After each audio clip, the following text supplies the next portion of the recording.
क्या central Asia की Hindu history है? जी बिल्कुल है। जितने भी एंशियंट हिस्टोरियंस हुए हैं और कुछ मॉडर्न हिस्टोरियंस हैं, उन्होंने ये एक्सेप्ट किया है कि सेंट्रल एशिया एक हिंदू कंट्री रही है। उस कंट्री का अलग अलग नाम उन्होंने बताया है। तो जैसे हम पहले टॉलमी की बात करते हैं, टॉलमी ने जो ज्योग्राफी दी है उसमें सेंट्रल एशिया को और उसके ऊपर नॉर्दर्न पार्ट को, जो कि आज का रशिया है, उसको उत्तर कोरई कहा है, जो कि उत्तर कुरु से रिजेंबल करता है। रोमन वर्ड एक है अट्टाकोरो, अट्टाकोरो भी उत्तर कुरु से रिजेंबल करता है और वो सेंट्रल एशिया के लिए रेफर किया गया है। अब आते हैं हम अपने हिंदू ग्रंथों के ऊपर। तो हिंदू ग्रंथ में सबसे पहले हम पौराणिक ग्रंथों की बात करते हैं, जैसे ऐतरेय ब्राह्मण। ऐतरेय ब्राह्मण ग्रंथ में कई जनपदों का वर्णन है। वायु पुराण में भी कई जनपदों का वर्णन है। तो ऐतरेय ब्राह्मण में 2 जनपद ऐसे हैं जो बियॉन्ड कश्मीर, बियॉन्ड हिमालय हैं। तो उनका क्या नाम है? उनका नाम है उत्तर कुरु और उत्तर मद्र।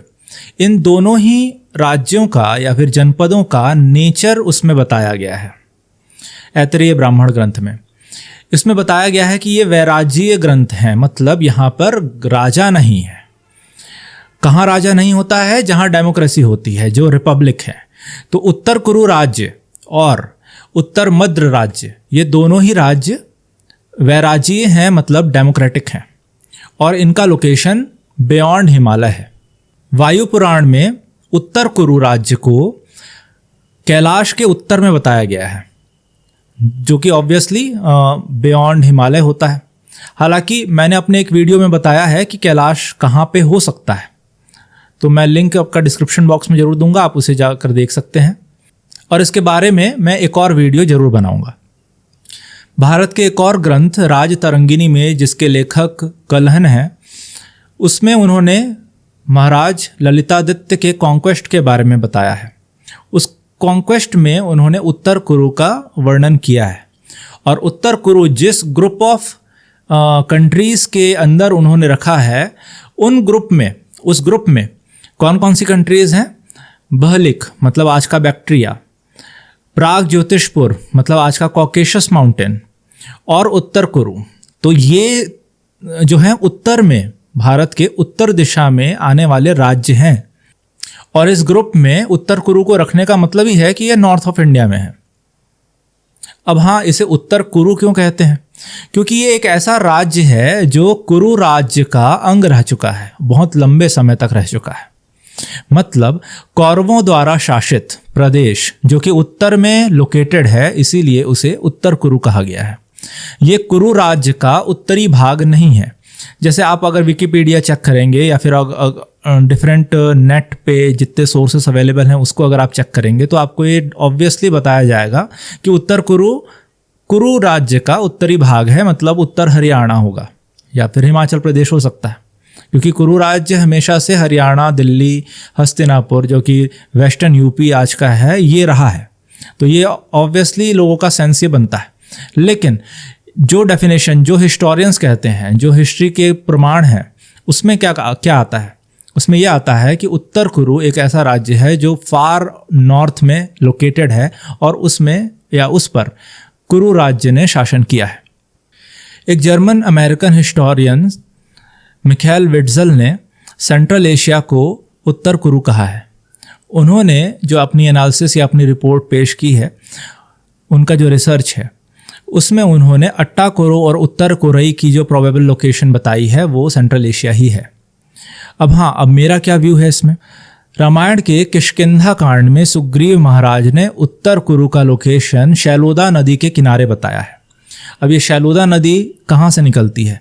शैलोदा नदी एक झील से निकलती है, जिसे आज हम जानते हैं लेक टेलेट्स्कोय के नाम से, गोल्डन लेक।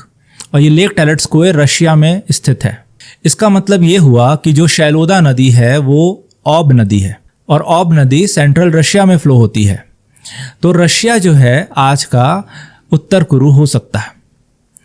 एक और रेफरेंस मिलता है महाभारत में, जहाँ पर राजसूय यज्ञ की चर्चा करते हुए सूत जी महाराज जब महाभारत नरेट करते हैं तो बताते हैं कि अर्जुन ने राजसूय यज्ञ के दौरान उत्तर कुरु राज्य को जीता था और उन्होंने इस पे ये भी बताया है कि वो एक गणराज्य था और गणराज्य होने के कारण बहुत सारे ऑब्लिगेशंस थे, कोई वहाँ का राजा था नहीं, तो वहाँ के लोगों ने अर्जुन को ही अपना रिप्रेजेंटेटिव मान लिया था।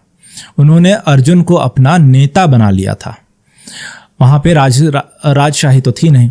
तो यहाँ पे भी अर्जुन के रेफरेंस में हमें उत्तर कुरु का एक प्रमाण मिलता है और इसका लोकेशन प्राग ज्योतिषपुर के बहुत उत्तर में है। अब ये प्राग ज्योतिषपुर आज का कॉकेशस माउंटेन है। इसके बारे में भी मेरा एक वीडियो मेरे चैनल में है, आप जाकर देख सकते हैं।